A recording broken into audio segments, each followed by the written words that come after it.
Hello and welcome back. In today's session, we will be looking at what we call as a file content conversion. So what is file content conversion, right?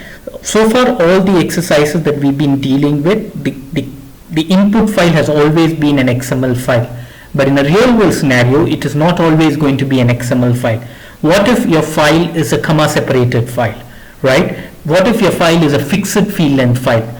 A comma separated file is nothing but a file that is a flat file whose content is separated by commas. A fixed field length file is a file that has content of length fixed characters. So for now, we will look at a comma separated file, and what we will be doing is extending the scenario that we built for a file to IDoc scenario. We will be building a similar scenario, but in this time we will be getting an input file as a comma separated file. So if you remember our file to IDoc scenario, this was the XML structure that we created. Our input file had a record set, it had a header, and it had multiple fields like order type, sales organization, distribution channel, division, and so on. And then each sales order could have multiple items. So in this case, the item had item number, quantity, material, and so on. So what if this input, and in the file to IDoc scenario that we built, the input data came in as an XML file. So let's change this a little.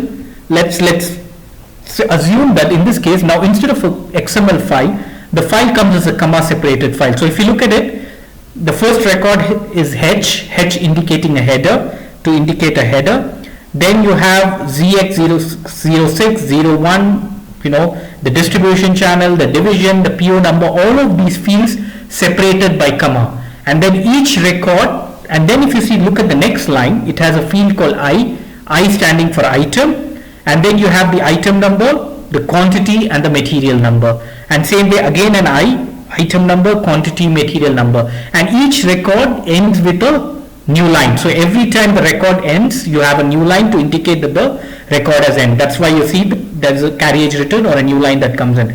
And in this comma separated file, another thing is the input file need not have just one order, it can have multiple orders. So if you see header, item, and then you have a next H, the H again indicates that this is a new sales order, right, or a new purchase order or a new order. So again, what you will be seeing here is this is the next order, and so on and so forth. So the basic idea that we are building upon is a file to IDoc scenario where the input file, instead of being an XML file, is now going to be a comma separated file. And to indicate each kind of record, you will have a key field, you will have a field to indicate what kind of record this is. So this record begins with H, which indicates to us this is a header record. This record begins with I, which indicates to us that it is an item record, and so on. Okay. The mapping rules will continue to be the same. So we will continue to use an orders.order05 IDoc, and we will continue to use the same mapping. So nothing changes out there. So how is the file content conversion going to happen? So in the sender file adapter, we will be selecting something that is called file content conversion, and we will be entering all these parameters here. We will be telling, hey, what is the record set? What is the record set name? Do not worry, when we are building this, I will explain each of these line item and explain how it works and so on. But this is what is the critical part in this exercise, where your file content conversion is now going to have multiple records, and the content conversion is going to convert the flat comma separated file into an XML content. Okay. The other thing that I wanted to call out is, in the first exercise that we built, the file to IDoc scenario that we built, we had used a classical configuration. What is a classical configuration? A classical configuration is the configuration that has a sender agreement, a receiver determination, an interface determination, and a receiver agreement. Now what we would be doing is we will be tweaking the scenario a little, and instead of using a classical configuration, we will be building the scenario with an integrated configuration. An integrated configuration, as we all know, is something that will run only on the adapter engine. So instead of using a classical IDoc adapter, we will be using an IDoc underscore AAE adapter, and we will be seeing how to go about doing this. Okay. What else? We'll also be looking at what we call as a multi-mapping. What do we mean by multi-mapping? In this case, a multi-mapping scenario is you have one file containing multiple orders. If you look at this file that we were talking about,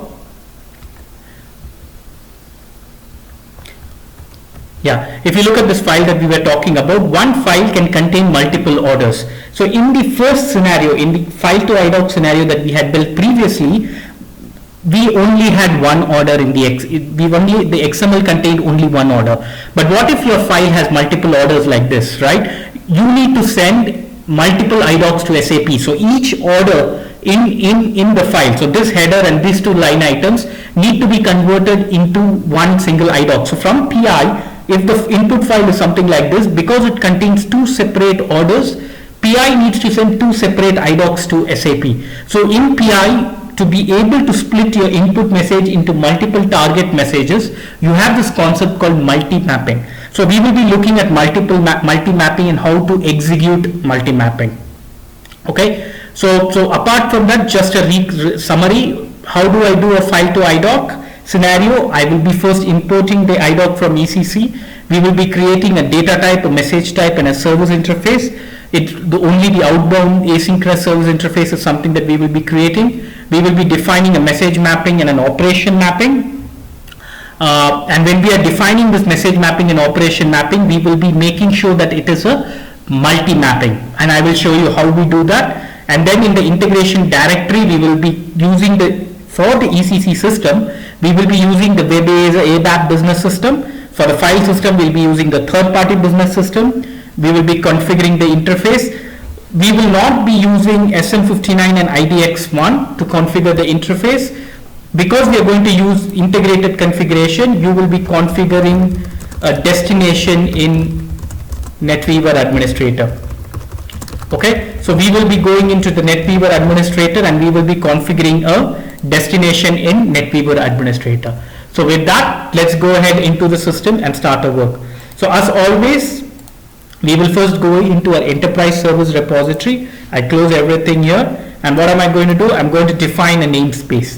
So how do I define a namespace? I right click on the namespace, say new.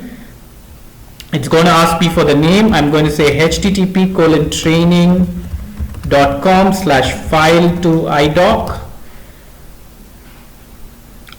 I'll say that. I'll say content conversion underscore file to IDoc underscore 00, because I'm going to do a content conversion here, right? So let's select that. I'll say, and then I'll give a description, namespace for file content conversion for a file to IDoc scenario using ICO, right? So I'm going to go in here, file content conversion, file to IDoc underscore ICO underscore 00. Let's call it that way, right? That will make our life easy. I've just changed the namespace here. It's called content conversion for a file to IDoc scenario using an integrated configuration for my suffix 00, right? Let's now, first thing, what are we going to do? We are going to define a data type. I don't want to go ahead and recreate the entire data type. Remember, we already have that, nothing changes. So what I'm going to do is, I'm just going to go ahead, go to my file to IDoc namespace, go to my data type, right click and say copy object. The idea is, you're just going to copy the data type from your existing data type and then use it in your file to IDoc scenario for content conversion.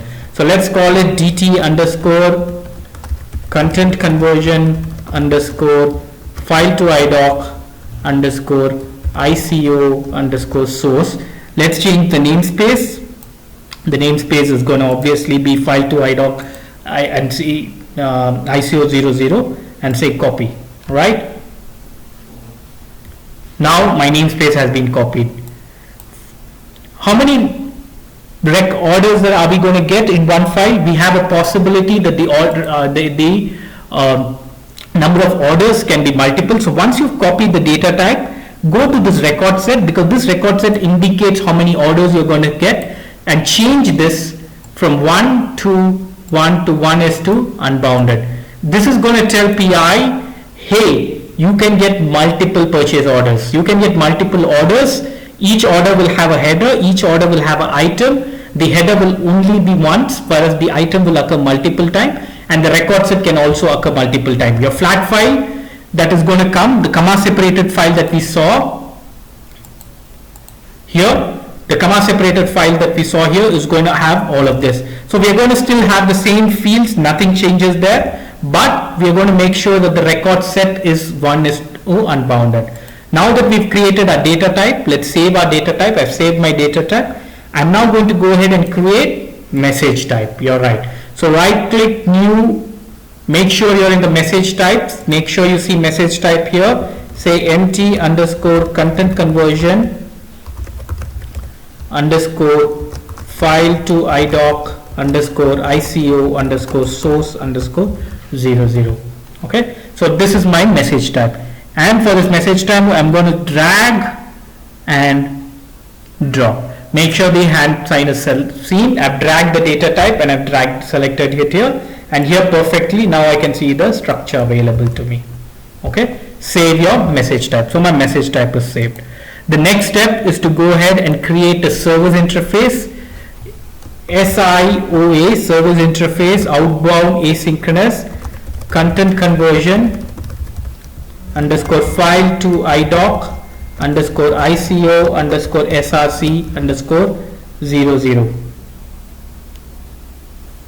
Right. So my service interface is an outbound asynchronous service interface. Make sure service interface is selected here, and I'm going to say create. Once I say create, make sure the category is outbound, the mode is asynchronous, and drag and drop my message type here. And now that I've dragged and dropped my message type, I'm going to save the service interface here. And with that, my service interface is done. I'm not going to re-import the IDoc because my IDoc was already available here. We had already imported the IDoc for the file to IDoc scenario. So we need not re-import the IDoc. We will just reuse that IDoc. Okay. Now let's go ahead and create our message mapping. Again, I do not want to create the mapping from the scratch. The mapping rules are the same, so let's not spend time recreating the mapping. So what I'm going to do is I'm going to my message mapping, I'm saying right click, I'm going to my file to IDoc scenario, I'm going to my message mapping, I'm saying right click, copy object, and I'm going to say call it content conversion underscore file to IDoc underscore ICO underscore 00. Alright, just make sure that your namespace is also changed. Your namespace is going to be file to IDoc content conversion file to IDoc ICO. So this is my namespace, and now that I have my namespace, I'm going to say copy object. Okay, so now this is my message mapping. The first thing I have to do is I have to update the message type. So if you see here, the message type is referring to empty file to IDoc. That is not the right message type. So go into edit mode, go to the signature tab, go into edit mode, and drag your message type here and update it. That's about it. Okay. All right. So let's do this one more time. Do not save. I'm not going to save this. I'm going to my message mapping. I'm going to go into, this is the copied message mapping. I'm opening my message mapping, and out here, if I go into edit mode, into the signature tab, the source message type refers to file to IDoc 00. That is incorrect, right? This is going to be our content conversion mapping. So I'm going to go ahead, select my message type, and drag and drop it here. And once I do that, if you go into the definition tab, PI will retain the mapping. Even though the structure has changed, PI has retained the mapping. And now if you see, the record set is showing 1:2 unbounded. So let's go ahead and save the mapping. Perfect. So all your field level mapping is retained, which is exactly what we wanted. Now let's go ahead into the signature tab and make one more change, right? Now when I change the occurrence, so now we know that let's go into the signature tab. Now remember, our input file is going to contain multiple orders, and we now need to create multiple IDocs into SAP. So to do that, what you're going to do is go into the occurrence tab of your target message and change where you see the IDoc here. Just go into the occurrence tab and change it to 0 to unbounded. And when you change it to 0 to unbounded, and now go into the definition, PI is now going to do something, right? And what has PI done, right? PI has now changed the structure such that it has now become a 0 to unbounded mapping, and unfortunately the mappings that you had done so far will get lost. So let's do this one more time. I'm saying do not save. Okay, let's go into the file to IDoc scenario, the mapping that we copied, created. This is the mapping, the signature tab, my source message type is looking perfect, right? After that, what did we do? We go into the occurrence tab of the target message type. This is my target message, I'm making it 0 to unbounded. And now when I do that, and when I say save, if I go into the definition tab, PI is going to complain, saying, hey, all these mappings are missing. You had done this mapping, but what has happened now is that because you've changed the occurrence, because I've changed the occurrence, what has happened is PI has added these two new tags automatically, as a result of which all the previous mapping that you had done is now lost, and you would need to redo the mapping. What I wanted to show here is that when you copy to show you also how to copy mappings from one object, from one namespace to the other, and when you copy mappings, typically as long as the root node remains the same, the mapping structure is retained. But in this case, the moment I change the structure as 0 to unbounded, PI introduced two new structures to make it a valid XML, and as a result of which a lot of your mappings is lost. In other words, we need to redo the mapping. Okay, so let's go ahead and now reject this mapping. Let's just build it from the scratch. My idea here was to make sure that you understand how do you copy mappings, how do you, how an issue can occur, and when such issues occur, how do you fix those issues, right? So now let's go ahead and just reject this mapping. We will actually build the mapping from the scratch because that way it's easier. So let's go ahead, reject the mapping. So typically what do? We activate the mapping. In this case, I'm not going to activate it. I'm just going to copy the name and I'm going to say reject. Okay. So right click and say reject. So this mapping will no more be there. So now let's go ahead and create a new mapping. I'm going to right click new mapping objects and saying mm_ content conversion _ file to IDoc _00, right? And what is my source message going to be? My source message is going to be this guy out here. Drag him and drop him here. What is my target message going to be? It's going to be the IDoc that we imported. So drag the IDoc and put that guy out here. Now go into the signature tab. The occurrence of the IDoc has to change from 1 to 0 to unbounded, and the reason is because your input file will have multiple IDocs. Okay. So now let's go ahead and build this mapping. So this is what you see here. Now you see you have multiple messages tagged. So let's go ahead and build this mapping. First thing that you need to map is order 05. How is the rule for this? Each record here should create an IDoc. So just drag the record set into the order 05. Right. Now once that is done, let's go ahead and build our mapping rules as per these rules. Right. This might take time. I'll be a little fast here, but I'm assuming you can look at these rules. You can look at your previous mapping and build that mapping again, right? So I'm going to the begin attribute. Remember, all the attributes in an IDoc should always have the value 1. Yeah. So let's go ahead, do that. The segment will have the value constant. Okay. 1. Okay. In our case, last time we had disabled the EDI DC40, the control record. So let's go ahead and disable the control record, right? Then we go into even EDK01. I'm going to go here. What is the mapping rule? The even EDK01 Delner should have the PO number, right? So even EDK01, I'm mapping it to a constant. Segment is going to have a constant value 1. All attributes should have the value 1. And then Bellner should have the PO number. So let's go to Bellner. Okay. And this should have the PO number. So I'm now dragging from the header and putting the PO number out here. Okay. Next, even EDK14 has 1, 2, 3, 4 occurrences, right? So let's go into even EDK14, say duplicate subtree, duplicate subtree, duplicate subtree. So we have 4 even EDK14s. Let's go to the first even EDK14. Map it to a constant, right?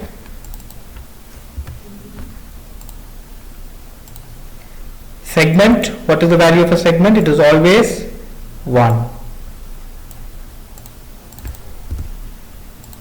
Qualify qualifier, in this case the qualifier is going to be 008, so let's go ahead, put the qualifier as, or QUALF as 008. The org ID is going to be mapped to the distribution channel, so take the org ID, take the distribution channel and map the same here. Okay, excellent. Next, let's map the next E1 EDK 14 segment.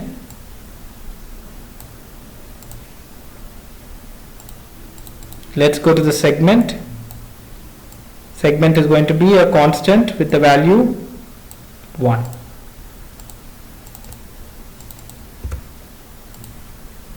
Go to the qualifier segment. The qualifier should have the value 007. So let's put a constant here and put it to 007. The org ID will now have the sales org. Okay, so let's go to, oops, sorry, the org ID should be the sales org. So I'm double clicking the sales org and I'm dragging it here. Okay, so my sales org is now mapped. Now next E1 EDK 14. Delete this guy. Segment is an attribute. An attribute in an IDoc should always have the value 1. The reason I keep repeating stuff is so that you're able to understand that and repeating is obviously always going to help. So that's why I'm repeating. Segment will always have the value 1. Qualifier is now going to have the value 006. So let's go here, make the value 006. Org ID is now going to be mapped to division, right? So double click on org ID, double click on division, next drag this guy here and drag it here and lay out the mapping. This will make sure that the mapping alignment is perfect. And the last E1 EDK 14 qualifier 012. Okay, so let's do this.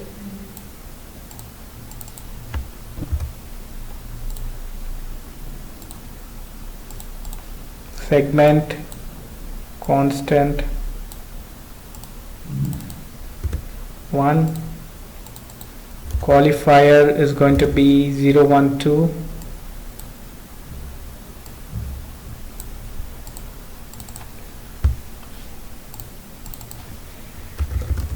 and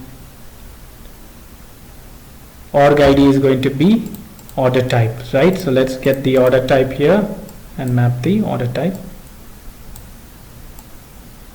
here. Okay, so with this we are done with this section. So now let's go ahead. E1 EDK A1 par VW is equal to AG, right?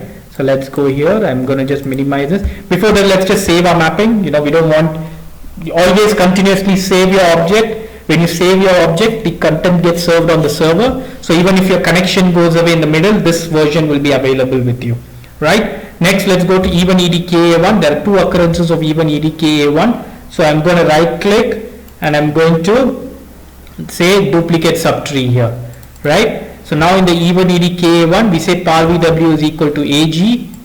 So I'm going to map constant here first for E1 EDK A1.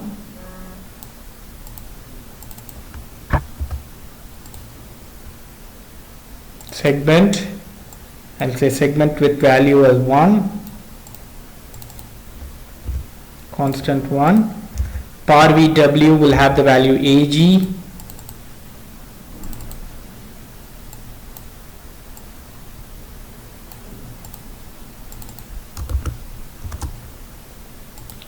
And PARTN will have the value sold to party. So let's take the sold to party here, map the sold to party. And now that the sold to party is also mapped, and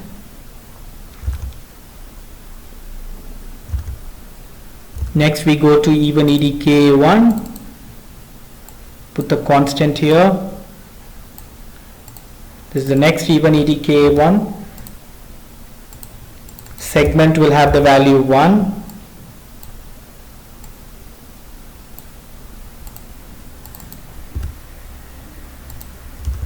And par VW is equal to WE.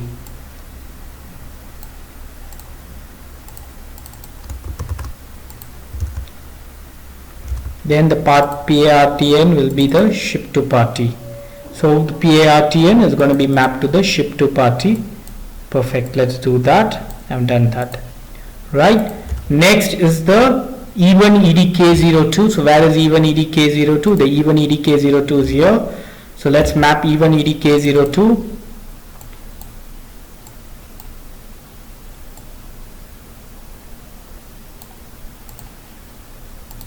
Go to segment. Segment will always have the value as 1.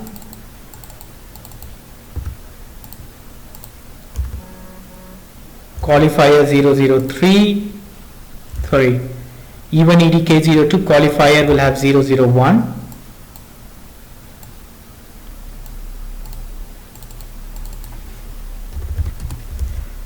And Belna will have the value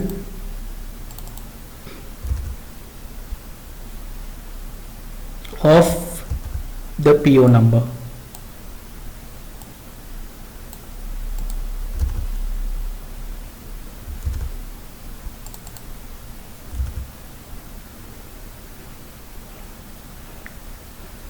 So sorry, it is not mapped to a constant. We just take the Belna and map it to a PO number.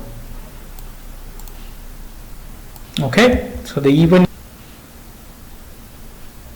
now that the even EDK02 is mapped, let's look at the next segment that we need to be mapped. It's the even EDP01 line item. So let's go ahead here and map the even EDP01, which is here. So let's map the item to even EDP01. Each occurrence of the line item should create one even EDP01. Then let's go ahead map the segment here to 1. The position number is going to be the mapping for position number is going to be the item number. So I'm just going to go ahead, drag the position number to the item number.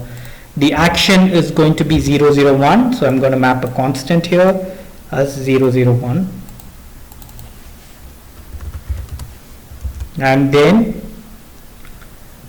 the quantity is going to be Mengi. So I'm going to go to Mengi, double click Mengi, double click quantity, map it. Next, even EDP 19, qualifier 003, right? So if I go here, even EDP 19, so I'm going to map this to a constant. Again, I'm doing it a little fast, but then you would have done this in the file to IDoc scenario. It's the same mapping, except that the idea is you cannot reuse it, because the moment you change the occurrence of your message, the mapping that you have gets lost. Right? So segment is done, and then we are coming to the last part. Qualifier is 003. I'm going here, mapping the qualifier as 003. And I'm going to IDTNR, saying the material as, the material number should be mapped here to IDTNR, right? I was doing that to a constant. I've just gotten too used to constants. So now I mapped it to material number, and with that, the mapping is done. So let's save the mapping. Okay. Now that the mapping is done, let's go ahead and create the next step. And the next step is to create an operation mapping. So let's go into operation mapping and say OM underscore content conversion underscore file to IDoc underscore ICO underscore 00. Right? My source interface is going to be this outbound asynchronous. My target interface, remember when we are dealing with IDocs and RFCs, they act as service interfaces themselves, right? So I'm just dragging the orders IDoc from here to here, and then say read operations, right? Now before we select the message mapping, remember this is a multi-mapping, and because we change the occurrence of the message mapping, you also need to change the occurrence of your target operation. So go out here and go to the occurrence tab and make it 0 to unbounded. And by doing this, you're telling PI, hey, this interface is a multi-mapping, okay? Now I search for my message mapping, I get my message mapping, I say apply, and with this my operation mapping is also done. And now my enterprise service repository work is done, so I'm going to go here, save it and activate the changes. I've gone to my change list and I'm activating my changes. Okay, let the changes get activated. My changes have gotten activated. Go to environment, cache status overview, and make sure everything is in green. So go to environment, cache status overview, and make sure your changes are in green. Right, so close all here. And with that, let's move on to the integration directory. Okay, so now I'm within the integration directory, and out here I'm going to create a folder. I'm saying folder, create file to IDoc underscore ICO. Sorry, it's going to be file to IDoc underscore no, let's call it content conversion underscore file to IDoc end underscore ICO underscore 00. Okay, and hit enter. Perfect.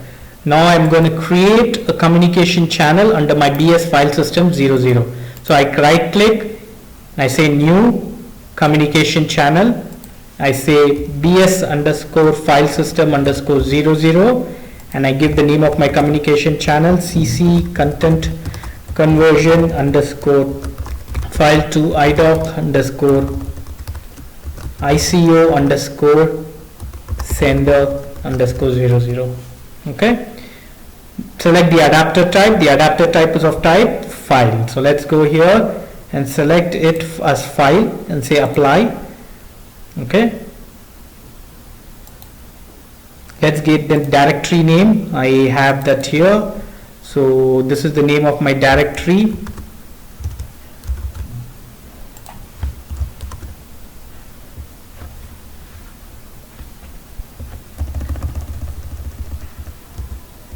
And let's call it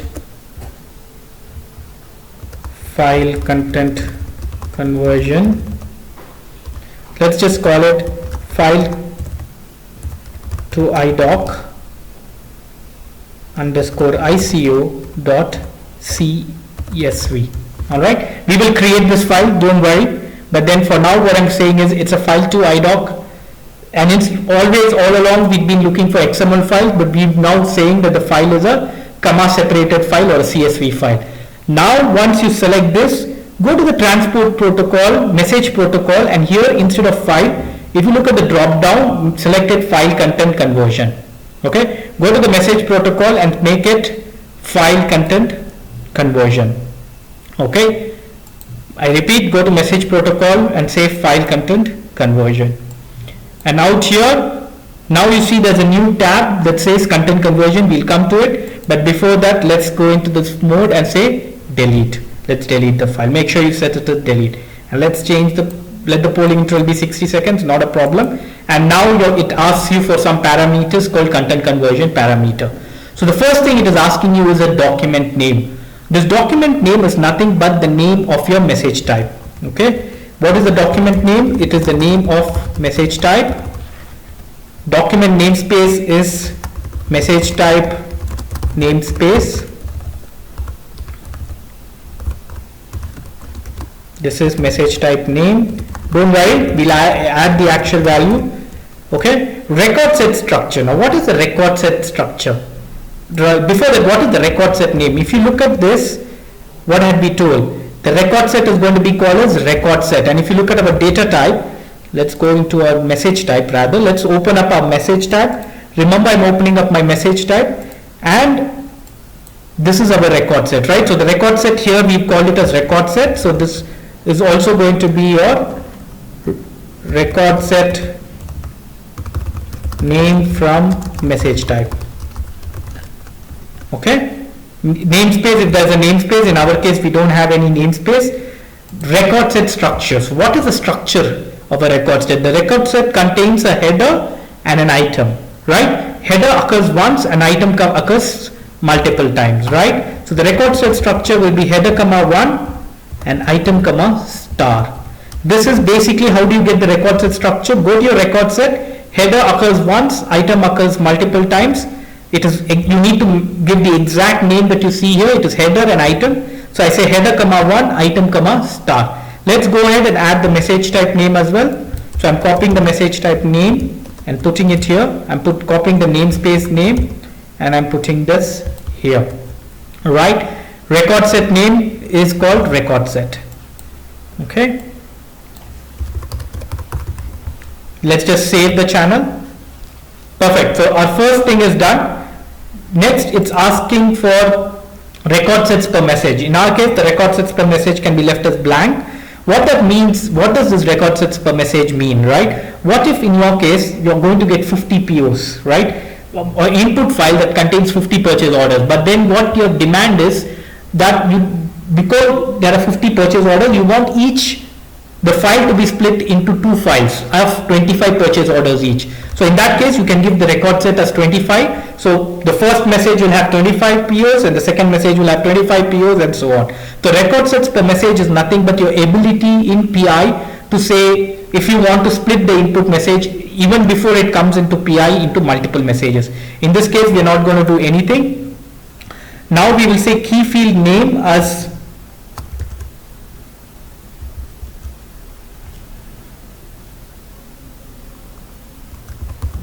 header and key field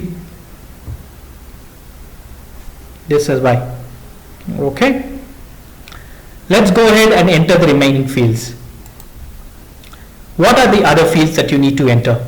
To do this, to understand all the parameters here, it is always very essential for you to open the SAP documentation. So I'm now going to my browser, I'm going to search for SAP PI file content conversion sender, right? I'm going to do file content conversion and go to the standard SAP documentation.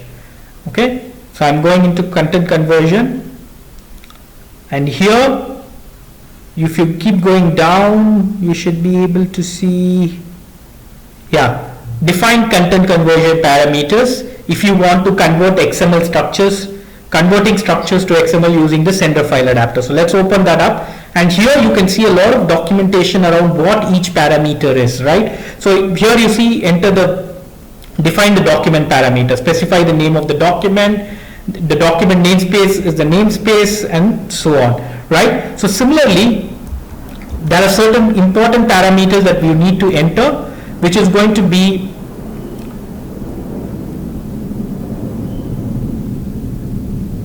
what are the various field names, right? So first thing that you need to say is header dot field names, and what is the field names that we have, right? So I'm going to go here, my field names are order type, it's case sensitive, exactly the way you enter here in your message type or data type, you need to enter that here, sales org, in the same order as well, distribution channel, division,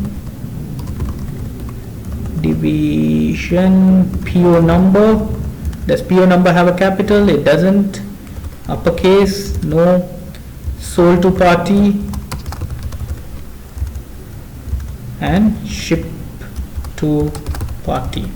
Okay, so now this is my field names. Next, other parameter that is important or mandatory is header dot field separator. How are each of the fields separated? They are separated by a comma, right? So let me just drag this a little. Next, I'm going to say header dot field name, header dot field separator, and then I say header dot n separator, right? And my header dot n separator is going to be a new line. Now for a new line, if you go to SAP help.sap documentation, just say new line, right?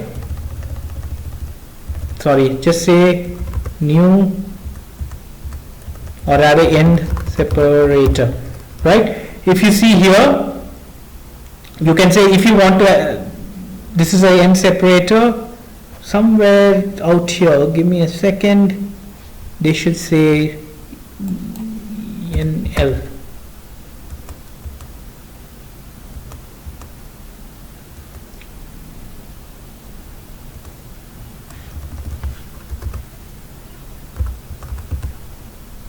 Okay, somehow it's not available in the documentation, but it was available in the older versions of the documentation. But then the key message is any new line is indicated in PI in a single quote, put a single quote, NL and a single quote, right? Header dot field names, header dot field separator, header dot end separator. Next, I'm going to say item dot field names. Sorry. Now I'm going to open up my item. It has item number, quantity, material number. Item number,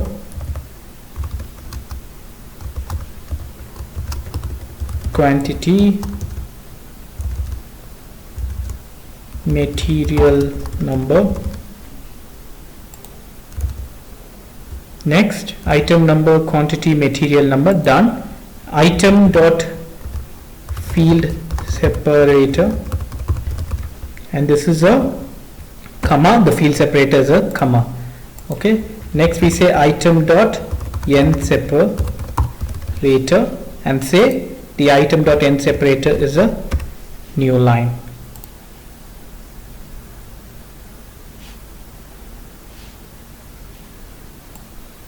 Okay, now let's look at this key field. I wanted to put that as header comma item. What we're going to put in the key field is, let's just call it as key.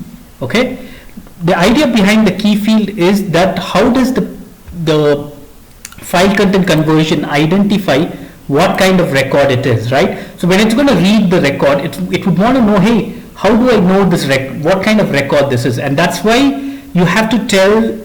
The letter H indicates that it's a header. The letter I indicates that it's an item record. So you need to document that, and that's why you say key field name as key, and very importantly, you need to say out here where the key field comes, right? So I'm going to say the key field is the first field in the record. Same way, if I go to item, I'm going to say it's the first field in the record, right? Now let's go ahead and say header dot key field value. All of this is case sensitive, so just keep a look on it. Key field value, and what is the key field value? It's going to be H, right? And I'm saying string case sensitive, right? Key field type is string case sensitive, and then header dot item dot key field value, and I call this as I. Right, now let's go ahead and save it. So with this, our content conversion is done. What did we do? We gave the document name as the message type name, the document namespace as the message type namespace. The record set name is going to be whatever is the record set here, and then the record set structure is going to be what are the two fields that you levels that you have here. So header comma 1 and item comma star. Star indicates that this element can come multiple times. Record set sequence will be ascending because we know that it is always going to be header item. If it is going to be in variable orders, you can always say variable, but in our case it's ascending. Key field name, it's used to identify, hey, what is the key field to identify the record, right? So key field name is going to be calling it key, and we are saying it's string case sensitive, or you can also say string case insensitive. And then you come here, you say, hey, for header, what are the list of fields? Make sure you also say key, because if you look at the file, the first field is a key, right? Header.fields separated with comma, item header.field separator is a comma, header.end separator is a new line indicated by a single quote, NL single quote, then again item.field names, item.field separator, item.end separator, header.key field value, and header.key field value again, right? Now let's save it. Your sender channel is created. Now let's go ahead and create a receiver channel. The receiver channel is now going to be under my business system. It's under my SAP system, EH5 CLNT 800, right? And I'm going to call it CC underscore content conversion underscore file to IDoc underscore receiver 00, right? It's an IDoc receiver. My adapter type, because I'm going to use an integrated configuration, the channel has to be IDoc underscore AAE. The IDoc underscore AAE adapter runs on the Java stack or the adapter engine, and the IDoc adapter that we used in the file to IDoc scenario runs on the ABAP stack. So here I'm making it as IDoc underscore AAE because I'm going to build an integrated configuration or an ICO. I need to make sure I always use IDoc underscore AAE. I select that and I select it as receiver. Now it's asking me what is the destination that you need to do, right? So I need to create a destination in the IDoc channel. So now let's save it, and I'm now going to go into my PI homepage, go to the SAP NetWeaver administrator. In the PI homepage, go to SAP NetWeaver administrator, go to SOA technical configuration destinations. Okay, SOA technical configuration and destinations, and here you will have to create a destination. Okay, in this case we don't have authorization to create the destination, so what we are going to do is we are going to select manual. So what you can do in the manual, instead of creating a destination in the NetWeaver administrator, you can always create the destination here and use it, but we do not have that option now. If you see, I have only read only. So what I'm doing out here is I'm saying it as manual, and now I'm going to go ahead and create the details out here. So client is 200, right? And what is my username? I'm going to give my username, I'm going to give my password,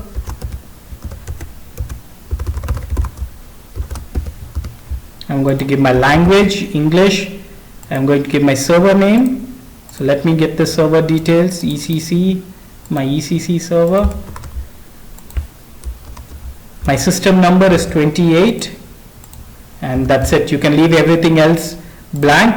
Just remove the queue processing. We do not want queue processing, so remove that and you're done, right?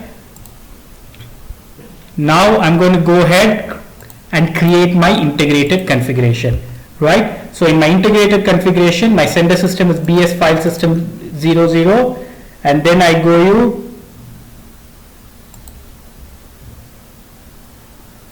SIOA content conversion file to IDoc, right? That's my sender interface. I select that, I say create.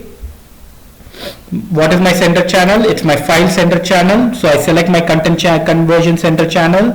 My receiver is EH5CLNT 800. So I made a minor change issue in my IDoc adapter. I had entered the client number as 200. Let's fix that. It has to be 800. I'm fixing that. Let's go back to my integrated configuration, receiver interfaces. Let's go ahead and select my mapping. My mapping is displayed. And now I'm going to outbound processing. In my outbound processing, I'm going to select my IDoc receiver channel and I'm saying save. Okay. So with this, our scenario is done. Now let's go ahead, activate our changes.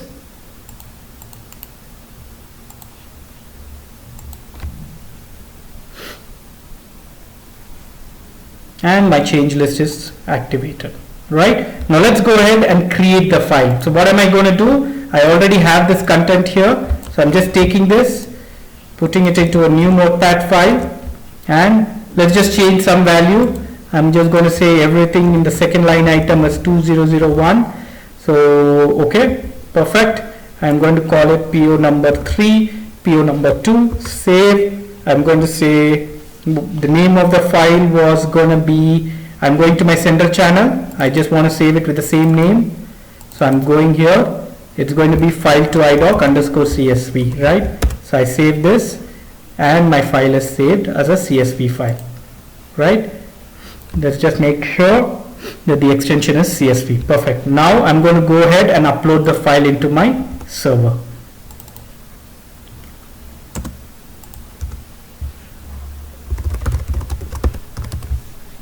Okay, I'm going to the transaction 3G3Z. Okay, what is my file on the front end?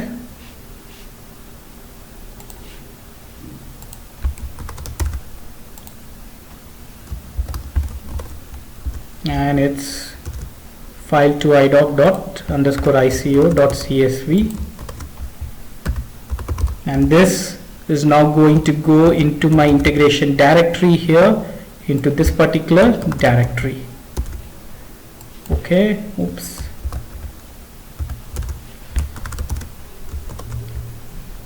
type this file to IDoc underscore ICO dot CSV. All right, my file is done and I'm saying roll, let's go. I say remember, allow, and the file has been uploaded, right? Let's now go into my PI server. I'm going to AL11. I'm going to my, this is the directory, training USR SAP mount training. This is info training. Oops, I went into the wrong temporary directory. I go into my training directory and I see that the file has already been picked up. Ooh, that was fast, right? So now let's go back to my monitoring, configuration and monitoring. I go into my adapter engine, I go into message monitor, and I should see the message being successfully processed, right? I go into message overview database. Again, remember, this does not normally always show everything as successful, and it's something's gone wrong, which is okay, but we look at that. And I go into my database view. Okay, so let's do one thing. Let's do a filter with file. So now let's first look at the first message. This is the first message. What's the message content? Let's look at the message content. I go into main document, and you see this, the content conversion was done successfully, right? And you see everything has come as we wanted, the 2 record sets, and then you have all the fields that we wanted, right? PO2, item number, and so on.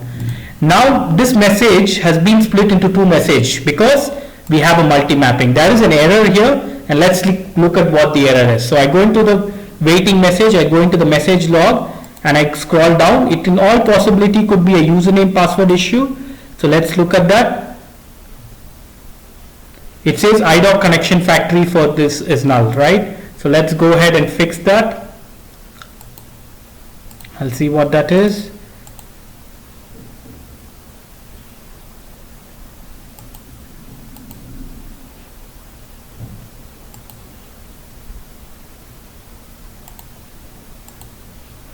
Okay, this needs some fix in the SAP system, so I will fix that. I'll just be back in a second. Once we figure the fix out, just give me a second.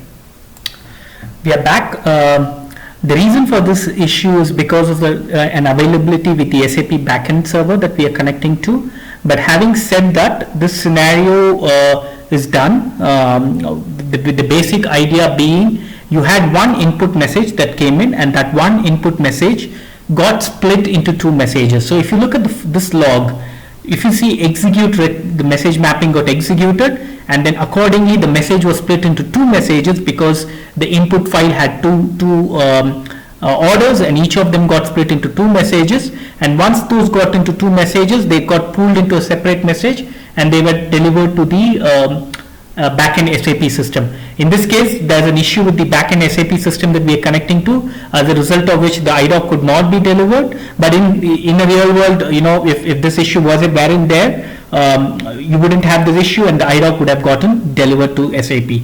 Okay, so with that, let's do one another thing. Let's just modify this file a little. Let's put one more record, right? Let's go ahead and put a 3rd record, and I'm going to call it PO number 4, and I'm going to save this. And in this PO number 4, let's just have one item. I'm going to save it, and I'm going to upload this file again. Okay, I'm going to upload this file again, and now I'm going to just make it as in the last minute custom. Let's just check this time. It was 5:13, so I'm just going to make it custom, and I'm going to make it 17:14. Okay, and I say go. Okay, so let's wait for our file to get picked up from here, from my AL11 directory. The file got picked up. Okay, so I'm just going to make a minor change here, probably the timestamp. Go. Okay, 13, and just make it 1 more minute before. Okay, excellent. I'll say bs underscore file Okay, all right, this is not the file that we were looking for, so let's go ahead and try to upload the file one more time. The file got uploaded. I'm going to refresh. My file is here. Now let's just, okay, the file got picked up. And now if I go in and say refresh, unfortunately in PI this version there's still a bug, so I have to say go again. And now I'm going to go into bs_file star execute. Okay, these are the messages that got retried. Why isn't my, okay, I think the reason is the end time. My bad folks, the reason was the end time, so I'm going to now change the end time. Yes, my bad, the end time was wrong as well. So now let's look at this. Let's look at the first message. This was the last message that got delivered. You see the message got split into 3 records because there were 3 records. And now if I open this record, if I look at the message content, if I go to payload, main document payload, here if you see, you will see the IDoc, but this IDoc has the PO number 3 or 4 data. Okay, so with this the mapping is done, the message has got split. This was the input message, and that got executed. Sorry, I'm in the wrong place. Yeah, the delivered message. I click here, it has 3 record sets, and those 3 record sets now got mapped here. Do you notice something in the record set? Is there something that you notice? Let's compare this with my message type, right? If I compare it with my message type, if I go to my header and if I go to my item and compare this XML, there's this additional field called key. The key field has come as a part of the structure, but we have not defined it. So what happens in PI is, even though the structure is not defined, the key field is not defined here in my structure. Because I'm not using it in the mapping, the additional field is ignored by PI in the mapping. What if I do not want that, right? So I'm going to go here, I'm going to close all. Okay, I'm going to go into my file sender channel. Oops. I'm going to go into content conversion, and out here I'm going to say there's a parameter that says, you know, if I look at help.sap, I'll get it, key field in structure. I don't remember the exact value name. Yeah, so if you see this, key field in structure, so I'm just going to copy this and I'm going to say if key field has to be ignored, I will say ignore. So if you see here, if the key field is to be added, enter add, this is the default. If the key field is to be ignored, enter ignore. I want the key field to be ignored, so I'm saying header dot item dot ignore, saving my channel, communication channel, activate, my channel is activated. Now once my channel is activated, I'm going to go in here and upload the file again. Oops, sorry, I'd rather go like this. Upload my file again, and the file is now uploaded. And now when I go here, I should see the file. Okay, the polling interval is 1 minute, so let's just wait for that 1 minute to go away. And what do we expect while the file is being processed? We expect that now the XML will not contain this key field. So once this key field is not going to be there in the new file that is getting processed, because we have gone into the file content conversion and added the parameter that says key field in structure as ignore. I do not want the key field in my structure. Okay, so refresh. Let's just open the communication channel in communication channel monitor and make sure that this did not cause another issue, right? So no problem. Let's go into configuration and monitoring, adapter engine, communication channel monitor. Go here. Okay, the file is gotten now picked up. So if I refresh, one file is gone. Now I go into my monitoring. I say go. I say bs_file. Sorry, star. Now I go into my delivered message. I open this message. That I just go down and I click on the main document payload, and now you see, sorry, this is, not what we were expecting. I think we're looking in the wrong log. Yeah, this is the older message. So let's go down into, I'm just going to change the time into 7:30. Okay, say go. Okay, so this is the delivered message at 7:22. Okay, I'm going to say bs_file. Right, so this was the message that got delivered at 7:22. Let's open this. Say main document, and now you see the key field is not here. Okay, so you see the header, the key field is missing.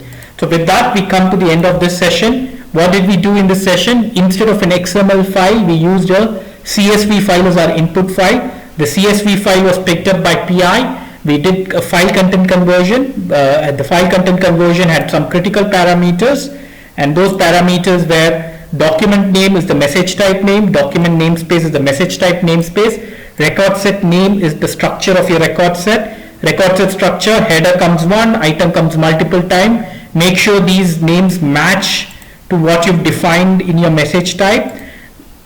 Then you provide some critical fields. What are the field names? What is the field separator? What is the end separator? Same way for header, for item. Then you tell, hey, what is the key field name and what is the key field value, and ignore the key field in structure. The basic idea behind content conversion is to always look at the documentation. There are multiple other such requirements, multiple other such parameters that are there. So depending upon the requirement that you have, you might need to put in the parameters that you want. There's extensive documentation from SAP on this. So all you need to do is, depending upon the complicated requirements that you get through as you go through the project, read through this document, understand which parameter can be used, and use that parameter. The parameters that we've seen now are the basic parameters that are needed, but without these basic parameters, your configuration would not work, and there are multiple other parameters that are available that you need to figure out here as to what to do and how to do. For example, what if there's a field that is missing in the file? Should you treat that as an error file? Should you ignore that? Should you add that and make it as an empty value? So all of these things can be configured in PI, and with this, the idea is that you need to look at the SAP documentation as you start building complex scenarios. Okay. The other thing that we did in our file content conversion was we used a multi-mapping, and to use the multi-mapping, what did we do? We went into our message mapping and changed the structure as 0 to unbounded. So if I go into the signature, I change the structure as 0 to unbounded. Same way, if I go to my operation mapping, in my service interface, outbound interface, I change the structure to 0 to unbounded, and then PI realized that it has to split the message. The splitting happened, and as per the number of line items, as per our mapping, and the message was delivered to the SAP system. Okay, with this we come to the end of this session. We shall continue to look at file content conversion in the next session. There are other ways you can configure file content conversion. So we will look at that. How do we process a fixed field length file? We will look at that in our next session. And so until I see you there, have a good day. Bye-bye.